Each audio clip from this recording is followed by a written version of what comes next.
Alors, qu'est-ce qu'il m'a dit? Deuxième étage. Deuxième étage. Oh, encore ces endroits, là. Alors ça, toujours des endroits bizarres pour se rencontrer. Tonton Hergé, t'es où?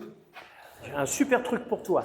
Viens, je te Qu'est-ce montre. que c'est encore? Bah écoute, tu m'as parlé l'autre jour que tu voulais changer ta voiture. Et regarde, non, c'est pas la rouge, hein, c'est celle-là. Franchement. Non, mais tu rigoles ou quoi? Non, non, une première main. Mais qu'est-ce que c'est que cette merde? Une Fiat Spazio, regarde. Elle est nickel. Le moteur. Mais t'es fou, toi? Elle C'est est dingue, bien. ça. Non, mais attends, tu te rends compte le truc, c'est génial. Enfin, bon, bah, écoute, voilà. Enfin, Bon, il fallait que je te montre ça et c'est pour ça que je t'ai fait venir. Voilà. Et c'est tout. Non. Non, ben non. Je suis bête. Je t'ai fait venir pour Vincent. Vincent, c'est un autre Français que j'ai trouvé.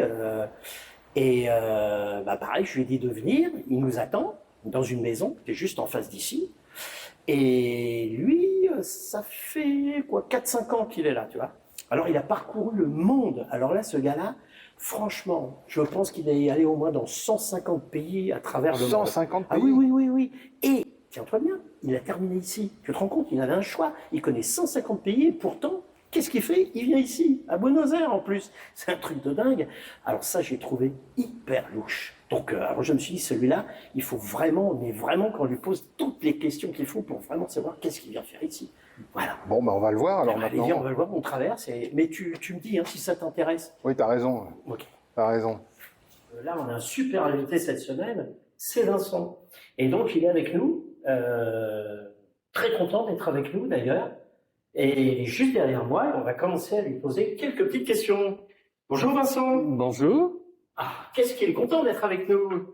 Et Tu sais pourquoi? Tu sais pourquoi tu es là avec nous? Ouais. J'en ai aucune idée. Ça va, il rigole. Il rigole. J'espère que vous n'allez pas me faire de mal non plus. On n'est pas là pour faire du mal, on est là pour poser quelques questions. D'accord. Alors, ça va, tu vas nous répondre, parce que je suis sûr que tu as envie de nous répondre. Oui. Il va nous répondre. Il va nous répondre. Je le vois enthousiaste. Ah, alors, nous nous trouvons en banlieue. Bienvenue. Parce que, comme il habite en banlieue, on a préféré avoir un petit logement bien tranquille ici, en banlieue, pas très loin. Comme ça, on avait moins de transport à faire. T'as aimé bien le transport hier soir? Ça s'est bien passé, hein? Voilà. Donc, S'il n'y a pas le choix. dis-moi, tonton, est-ce que tu as déjà une question sur ce Français?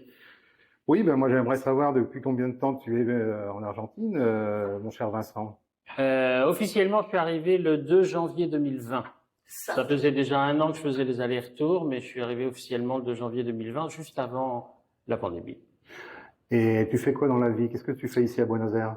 Alors, je suis coach en entreprise pour les comités de direction ou pour des cadres dirigeants, que ce soit à distance en Europe ou aux États-Unis, ou aussi en Argentine, des entreprises argentines ou françaises installées en Argentine pour les comités de direction, ou des gens qui viennent en résidentiel chez moi pendant une semaine pour faire du coaching intensif.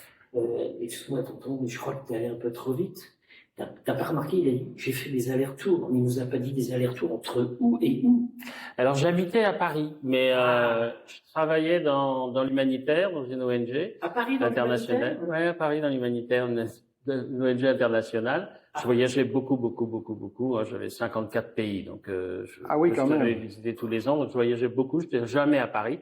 Du coup, venir à Buenos Aires, c'était me rapprocher déjà en termes de pays. Et puis, c'était une résidence comme une autre, plus pratique, moins chère que rester à Paris. J'ai beaucoup réfléchi, hein, ça a été un travail de plusieurs années de savoir où aller. Ça aurait été plus logique pour moi, parce que je travaillais dans l'humanitaire sur le sida, donc ça aurait été plus logique d'aller en Afrique. J'avais pas du tout envie d'aller en Afrique, en fait. C'est compliqué pour des raisons de santé, pour des raisons de gestion. J'ai failli aller au Maroc, mais je suis pas allé parce que la présidente de l'ONG que je dirigeais vivait au Maroc. Donc ça faisait beaucoup de mettre et le président et le directeur dans le même pays. Donc je me suis dirigé vers l'Amérique du Sud. J'ai failli en Équateur, puisque le siège régional de cette ONG est en Équateur. Mais je trouvais ça très haut en altitude, donc à mon âge, c'est compliqué de s'habituer à l'altitude. À quel âge au fait? Je vais avoir 60 ans dans quelques jours. Et du coup, je suis venu à Buenos Aires pour le travail, donner une conférence, et j'ai aimé le coin. Je suis tombé amoureux d'un garçon ici, et du coup, j'ai dit, bah voilà, ce sera l'Argentine. D'accord. Tiens. Et donc, Mais attends, il y a déjà des trucs, j'ai pas trop compris. L'Équateur, c'est quand même aussi sur la mer. T'es pas obligé d'aller en altitude pour trouver une maison. Ouais, mais la capitale est à Quito, c'est plus facile. Ah. Et Guayaquil, il fait une chaleur à crever toute l'année. D'accord. Et autre chose, à part l'Argentine, tu connaissais bien l'Amérique latine, tu connaissais les autres pays. Oui, je pense que je connais tous les pays d'Amérique latine.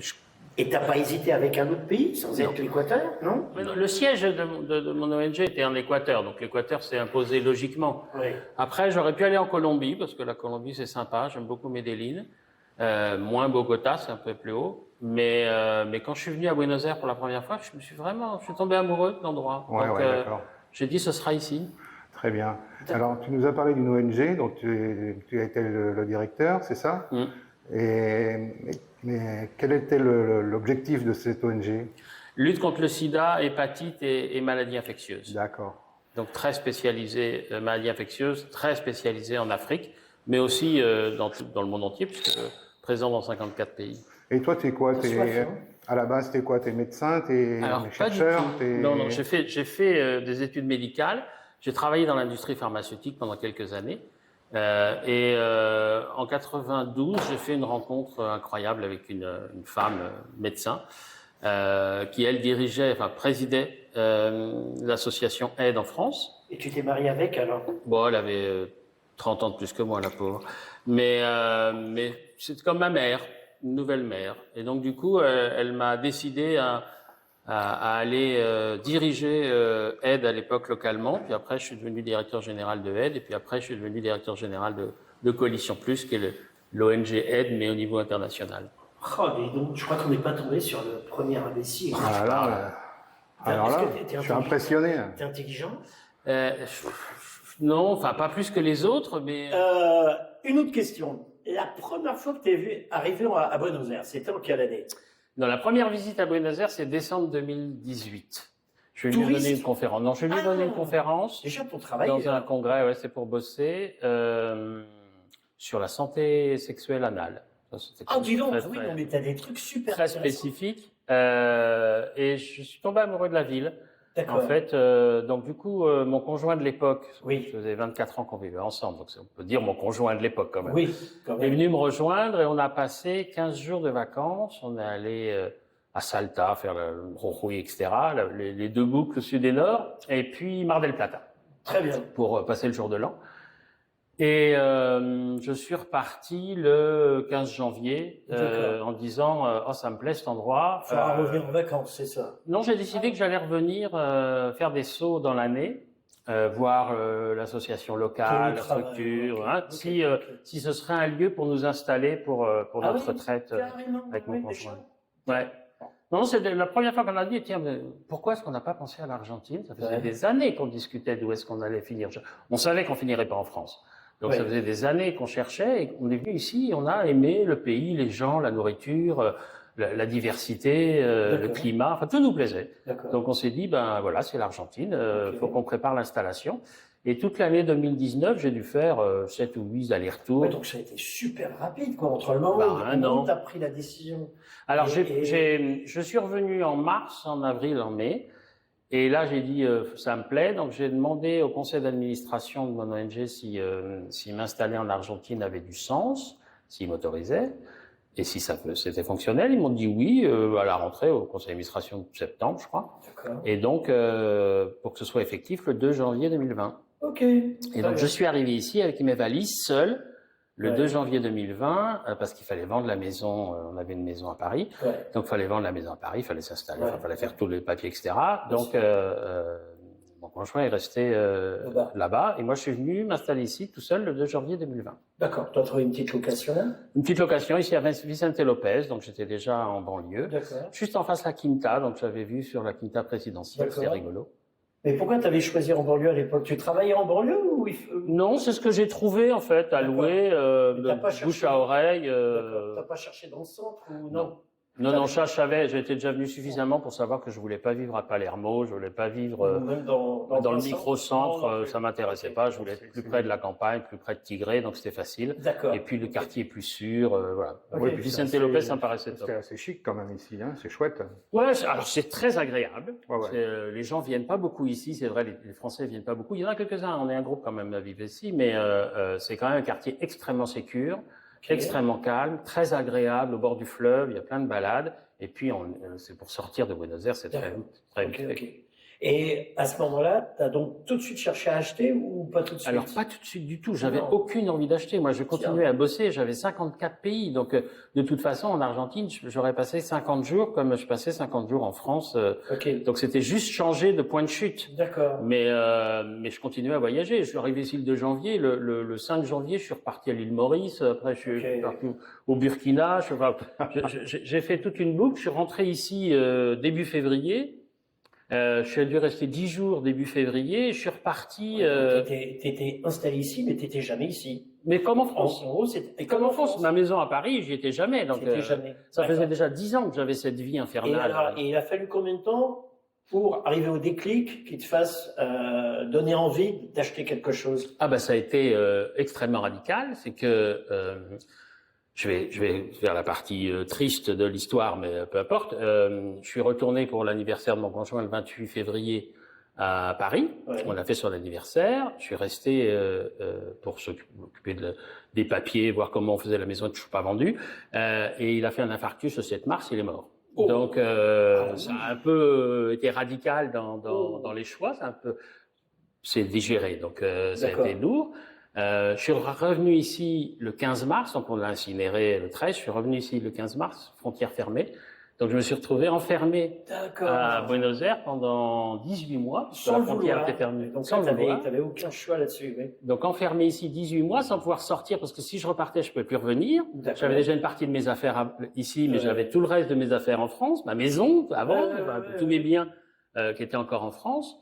Il a fallu gérer à distance dans une situation catastrophique. Et je me suis surtout retrouvé enfermé, à pas pouvoir sortir dans un petit appartement que j'avais loué, qui était vraiment juste un pied-à-terre. Ouais. Et moi, j'avais besoin d'un jardin, j'avais besoin de sortir. Ouais. Donc, je sortais la nuit pendant le début de la pandémie pour voir s'il y avait des jardins ou des petites maisons à vendre avec jardin que je pouvais racheter. J'ai vendu ma maison au mois de mai, à distance. À Paris, les notaires se sont ouverts mai-juin, donc j'ai pu vendre ma maison, ce qui fait que j'avais de quoi m'acheter une maison ici. Voilà. Et donc j'ai commencé à visiter juillet-août. Et en août, j'ai trouvé une maison qui m'a donné un coup de cœur. Mais il y avait beaucoup de travaux, mais il y avait un jardin. Et donc du coup, je l'ai acheté. Et le temps de faire venir l'argent, j'ai signé le 10 décembre. D'accord. 2020. Okay. Donc on est encore en pandémie ici. En pleine pandémie. Ouais, en pleine pandémie, mais on est quand même arrivé à faire venir l'argent, à trouver un escribano, à faire les choses juridiquement. J'avais pas encore de DNI, puisque j'ai mis plus d'1 an et demi pour avoir un DNI. Moi, comme je voyageais tout le temps, je sortais, je rentrais, donc je m'en foutais d'avoir un DNI. À l'époque, t'étais quoi, donc touriste ici? J'étais touriste, puisque moi je sortais, je rentrais. Donc, et officiellement, t'habitais toujours en France? Donc j'habitais officiellement en France. Non, j'ai fait un changement de résidence juridique, je crois, puisque j'étais détaché. D'accord. Mais par contre, j'avais pas de DNI. J'ai jamais fait les papiers pour avoir la DNI, puisque je rentrais, je sortais, j'en avais pas besoin. Mais quand la pandémie a commencé, là, je me suis trouvé en problème parce que j'avais 90 jours. Donc ils ont prolongé. Ils ont prolongé, mais du coup, j'en ai profité pour faire ma demande de DNI. Ça c'est bien. Et je l'ai obtenu. Une première fois provisoire pour 6 mois, je crois. Ah, pardon, Vincent, tu l'as obtenu en tant que quoi? En tant que travailleur détaché. Travailleur détaché. Ouais. Tant mais c'était que 6 mois. Alors, j'ai obtenu 6 mois parce que c'était 1 an, mais ils me l'ont donné au bout du 6 mois. Donc, en fait, il me restait que 6 mois sur l'année. Ah, d'accord. Ouais. Et j'avais rencontré un Argentin avec qui j'ai fait un contrat d'union civile, enfin, un truc de convivencia. Et là, j'ai redemandé une DNI, ils me l'ont donné pour 15 ans. Donc, le fait d'être 15 ans. 15 ans? Le fait d'être en convivencia, 15 ans. Donc ça vaut le coup de se mettre en couple. Ouais, je vous conseille. Si vous voulez une DNI, il faut se mettre en couple. 15 ans d'un coup. 15 ans d'un coup. Fabuleux, ça. Donc ça et il n'y a plus marqué extranjero sur ma DNI. Pourquoi? le fait d'être en couple avec un Argentin, t'es considéré. Je garde ma nationalité française, je suis toujours pas argentin, je vais le devenir, j'espère. Je vais faire la demande, mais en tout cas, sur mon DNI, c'est plus marqué extranjero. Ah tiens, d'accord, très bien. Et qu'est-ce qui se passe au bout des 15 ans? Parce que là, tu as calculé 15 ans, ça t'amène jusqu'à quelle année ça? Tard, mais j'espère que je suis encore en vie, on verra. Mais j'espère qu'ils me le renouvelleront ou non. J'espère que d'ici là, je serai argentin. Quand tu es arrivé, tu connaissais personne? Tu connaissais déjà quelques personnes, mais peut-être professionnellement Je seulement? connaissais voilà, les gens de l'ONG qui, ici en Argentine, la Fondation WESPED, que beaucoup de gens connaissent ici. Donc je connaissais les dirigeants de la Fondation WESPED et c'est à peu près tout. Et comment tu as fait tes premières connaissances amicales? Comme tout le monde, quand on se construit un réseau amical à l'étranger, les réseaux sociaux, les plateformes de rencontres, Grindr dans mon cas, j'ai rencontré Léo comme ça, et puis les Français, les réseaux de Français vivant ici en Argentine, tu en connais quelques-uns, non? Le tien notamment, et un groupe de Français qui vivaient là, on s'est mis à boire des bières, à jouer à la belote, et c'est parti de temps en temps, c'est parti comme ça avec les Français, puis après les Argentins, et les Argentins, ils sont amis des Français, qui du coup après amis des Argentins, etc. Et puis j'ai la chance d'avoir fait HEC, et il y a ici en Argentine une cinquantaine de personnes qui ont fait HEC. Et donc, régulièrement, 2-3 fois par an, ils organisent un after-work des diplômés d'HEC. Donc, ça m'a permis de rencontrer pas mal d'Argentins. Une sorte de secte, alors vous faites une secte? Ça a un côté un peu sectaire, je suis assez d'accord, mais c'est plutôt sympa de retrouver des gens qui ont fait la même école. Très bien. Donc, du coup, c'est que des businessmen, des gens qui, du coup, ça m'a permis d'ouvrir aussi un champ professionnel pour le coaching. Donc, en fait, aujourd'hui, ça se passe bien? Ça se passe très, très bien. Ça fait 6 ans que je vis sur un nuage. C'est très agréable. Ça a mal commencé. Mais alors, oui. Mais puisque tu connais maintenant pas mal d'Argentins, quels seraient en gros, rapidement, les bons côtés qu'ils ont et peut-être d'autres côtés qui sont peut-être un peu moins bons? Enfin, qu'est-ce que... C'est difficile à dire. Bon côté, ils sont extrêmement accueillants. C'est des gens. Alors, c'est très difficile de généraliser parce qu'il n'y a pas de racisme. Hein. Tout le monde, il y a des cons en Argentine aussi. Hein. Mais globalement, les gens sont très ouverts pour parler à un inconnu. Genre, tu peux parler à quelqu'un dans le bus que tu connais pas, à qui tu vas parler pendant 10 minutes, un quart d'heure de ta vie, de la sienne. Et au revoir, il n'y a pas de drague, il n'y a rien. Tu peux être une petite vieille, ça peut être un jeune, n'importe qui. C'est juste que tu es dans le bus, tu as une demi-heure à perdre à être assis, tu parles avec ton voisin. C'est facile. Et comme tu es bavard, comme je suis assez bavard, ça se passe bien. À Paris, c'est un truc qui m'est jamais arrivé. Alors, moi, en plus, je viens du sud de la France, donc on a un peu plus l'habitude normalement. À Paris, j'ai souffert de ça, de la froideur des gens et de ce côté extrêmement distant. Ici, il n'y a pas ça. Après, j'étais très bien accueilli dans la famille de Léo. Ça a mis du temps parce qu'il y avait la pandémie, donc ça compliqué quand même. Alors, ça peut devenir un peu pesant. C'est-à-dire que c'est pas concevable pour Léo de pas se retrouver avec ses 5 frères et sœurs tous les dimanches chez papa-maman autour de l'assado ou d'autres choses. Donc tous les dimanches, c'est très famille. Hein. C'est très très famille. Les gens sont très très famille, très unis, très solidaires. Ça, c'est très solidaire. Ça, c'est bien. De toute façon, c'est nécessaire dans ce pays. Hein. Comme il n'y a pas de prêt bancaire, c'est compliqué de faire aux aides sociales. Donc, c'est la famille qui joue ce rôle-là. Donc, la famille, ça aide beaucoup. Mais c'est un peu pesant, quoi. Non, ce serait malhonnête de ma part de dire que c'est pesant. C'est vrai qu'à certains dimanches, je préférerais rester chez moi à bricoler et faire des trucs. Mais ça me dérange pas. D'abord, ma belle-mère cuisine très bien. Mes beaux-parents sont adorables. Et donc, je comprends pas tout ce qu'ils disent parce que souvent ils parlent de gens que je connais pas ou d'actualités que je n'ai pas vécues. Donc, je comprends pas tout. Ils parlent très vite, même si mon espagnol s'est quand même considérablement amélioré. Il y a des fois où je décroche et je reste dans mon monde, mais en fonction ils s'occupent de moi. Du niveau de la bouteille de vin, peut-être aussi, non? Il y a alors, à la fin du repas, tu as du mal à suivre. C'est vrai que il y a cette tradition française que j'ai pas perdue.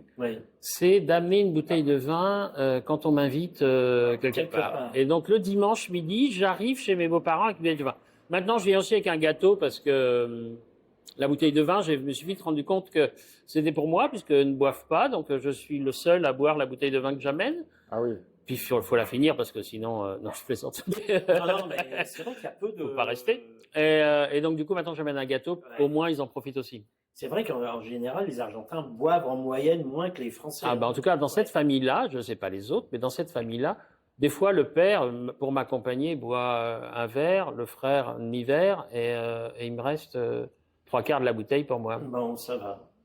Ça va. Bon, après, le dimanche est long, hein, parce qu'on arrive, il est 1h, les gens mangent très tard ici, hein, donc on arrive 1h, 1h30, on commence à manger à 2h, mais on se lève de table à 7h, donc j'ai le temps de la boire. Ça va. C'est bien.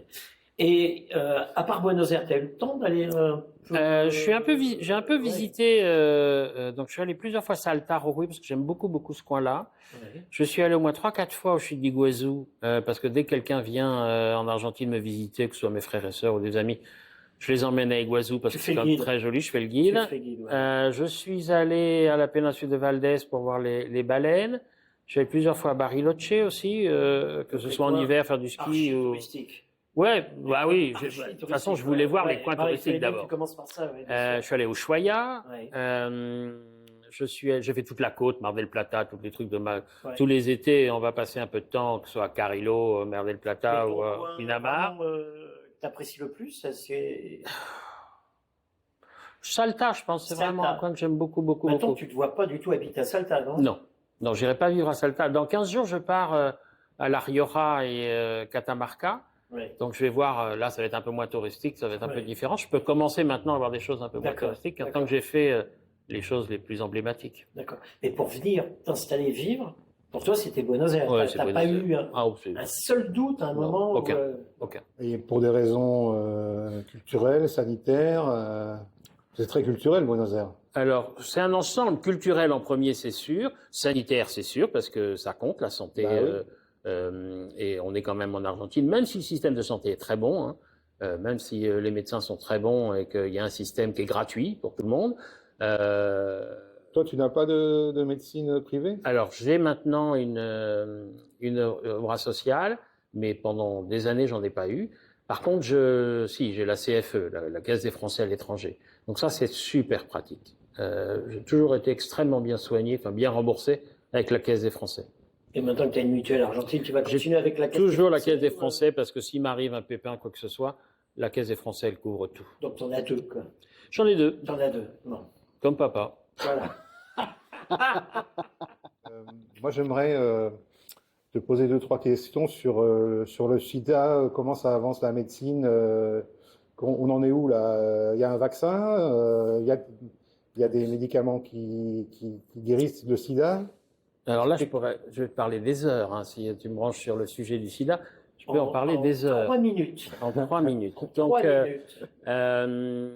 on va dire qu'il y a plusieurs phases dans l'épidémie de sida. Le tournant majeur, c'est 1996, avec l'arrivée des antirétroviraux, donc les premiers médicaments efficaces, c'est 1996. Ils arrivent dans les pays riches, hein, essentiellement, qui fait que ces médicaments vont permettre de vivre avec la maladie Sans guérir. sans guérir. On guérit toujours pas du sida, il n'y a pas de vaccin, il n'y a pas de traitement curatif. Mais avec traitement plus ou moins lourd, on peut vivre avec le virus quasiment une vie normale. Les médicaments ont commencé à arriver en Afrique et dans le reste du monde au début des années 2000. On est maintenant 20 ans après, je dirais que 80% des gens à peu près sont soignés dans le monde. Hein, c'est 33 millions, 34 millions de personnes qui vivent avec le virus. 80% sont soignés plutôt efficacement.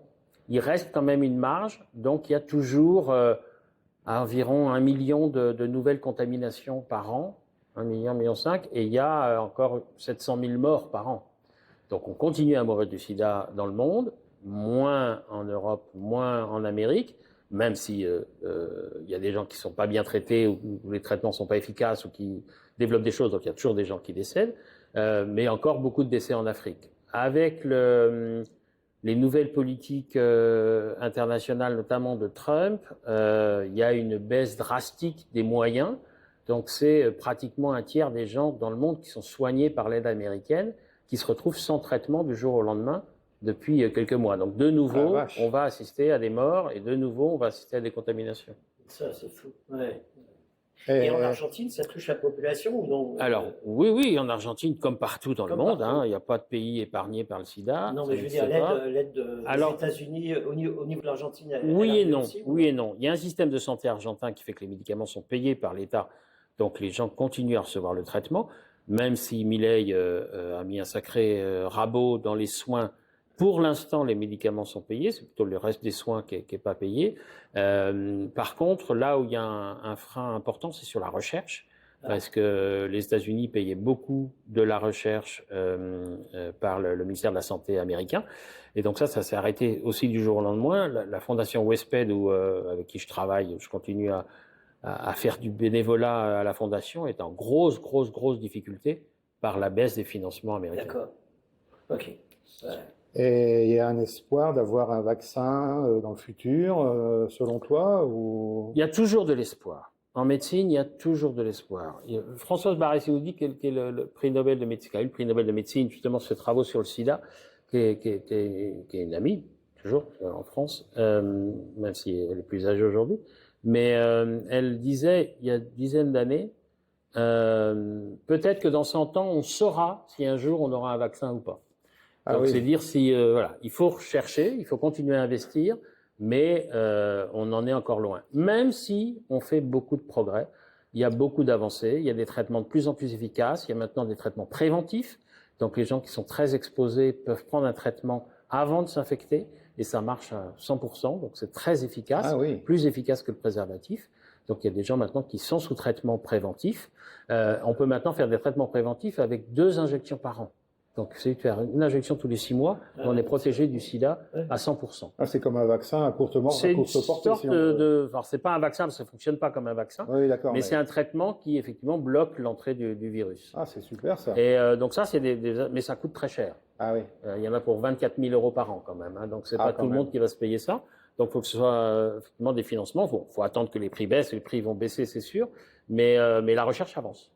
En parlant de recherche et de vaccins, etc., il y a une rumeur qui a circulé pendant que l'avion passe au-dessus.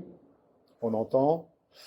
Il y a une rumeur qui a circulé comme quoi que le laboratoire en Chine de Yuan était en train d'effectuer justement des recherches pour le vaccin contre le sida. Et ils ont fait une mauvaise manip, ça s'est sorti à l'air libre et c'est ça qui a occasionné l'épidémie de Covid. Bah, le principe d'une rumeur, c'est qu'elle est basée sur pas grand-chose et que si j'avais la réponse à cette question, je pense que je la vendrais très très cher. Chose que personne ne sait vraiment. Ou si des gens savent, ils veulent pas le dire, j'en sais rien, mais c'est le principe de la rumeur. J'en ai absolument aucune idée. D'accord. J'ai pas dit que j'étais kirchneriste. Bon, on termine sur Non, ce qu'il n'a on pas termine- dit, ce qu'il n'a pas dit, c'est que son mari, il a perdu son boulot. Ouais.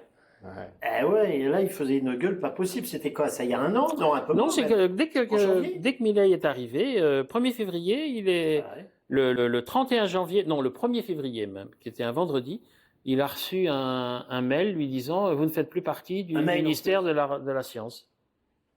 Travaillez au Alors, ministère de la disons Science que et Léo, il est très remonté. il l'a reçu le lendemain. Il est kirchneriste à fond, Léo. Et C'est donc, une famille hein, de questions. il Enfin, l'a- non, il c'est l'a- rigolo. Ils l'ont pollué, quoi, tu comprends? Parce que c'est un mec. C'est pas vrai. C'est pas vrai parce que le père de Léo est plutôt anti-kirchneriste, la mère de Léo est kirchneriste. Et donc les repas de famille du dimanche sont intéressants. Ça doit vraiment taper un peu, là, non? Ouais, ouais, Ça gueule, non, non, tu non, veux, c'est- il faut jamais parler de politique, de religion, de foot. Non, à ils en table. parlent aisément. Le ton monte vite parce que c'est très argentin, mais au bout de 2 minutes, c'est fini. Donc, Ouais, c'est ouais. comme le foot parce qu'il y a une partie est pour Boca, l'autre partie pour River. Donc c'est rigolo. Ouais, Les repas bon. de famille sont animés. C'est bien. Bon, on va se faire la petite conclusion. Qu'est-ce que tu en penses? Il est bien, hein? Bah écoute, je pense qu'il a répondu avec honnêteté Oui. et beaucoup de connaissances. Donc, Et j'espère que ça va plaire à nos auditeurs. Peu de choses qu'il savait. parce Du peu de que choses que je sais, oui. C'est pas trop. T'as raison. Mais bon, en tout cas, on le remercie parce que il a été sympa. On a été un peu dur avec lui depuis hier soir, mais là, il va repartir chez lui tranquille. Hein. Je me vengerai. La Non, vengeance c'est est un pas- plat qui se mange froid. C'est pas possible parce on va continuer à te suivre. On va voir ce que tu vas faire. Et dans 1 an, on reviendra pour voir si tu as la carte de Milei en poche. Alors, j'espère que j'aurai le passeport argentin dans un an. Ah, bah écoute, on verra ça. Et si c'est Milei qui me le donne, ben, je le prendrai quand même. Bon, bah, très bien. Et puis, voilà. Bon, C'est bon ça, hein, c'est les lentilles là, ah, bah, c'est délicieux. c'est pas mal. Hein. Mm. Bon, Sympa ce petit restaurant. bah, ça vaut le coup de venir. En plus, c'est pas cher. Ouais. Voilà. Et puis, ça a fatigué, quoi, quand même. Il nous a un petit peu fatigués. Bon, ça s'est bien passé. Qu'est-ce Ça qu'il est s'est bien intelligent, passé. qu'est-ce qu'il est intelligent le mec. Intelligent. Hein. Oh. Il est pas bête, hein. Sympa Non, mais, comme tout et bon, intelligent. je veux dire. Modeste en plus, ça c'est dingue. Ouais, c'est pas comme moi. Hein. Pas comme toi. Non. Bon. Et alors, t'as bien réfléchi sinon, alors? Bon, je pense que d'ici une semaine on pourra le publier. Hein. Non, mais je te parle de voiture. T'as pensé à la voiture? Quelle voiture? Spazio. T'intéresse ou non? Mais je t'ai dit, moi, j'ai une bonne combine. Je peux le. Tu te fous de moi ou quoi? Je vais pas acheter cette merde, c'est une épave. Non. Je connais un petit garagiste. Il se répare ça moins de 2, pas cher. Mais vraiment, hein. Ah, tu me dis, si ça t'intéresse, tu me le dis. Ouais. Je peux rattraper le coup. Parce que je crois qu'il l'a vendu, mais je peux quand même le récupérer, la voiture. Hein. Bon. Voilà. Bon, en tout cas, ouais, pour Vincent, pas mal. Pas mal, hein. Il nous a étonnés. Ouais. Entretien très intéressant. J'y pense maintenant. Ouais. Tu crois qu'il sera intéressé par une Fiat Spazio? Peut-être, hein. Faut lui demander. Faudrait que je lui en parle. La prochaine fois qu'on le voit, je lui en parle.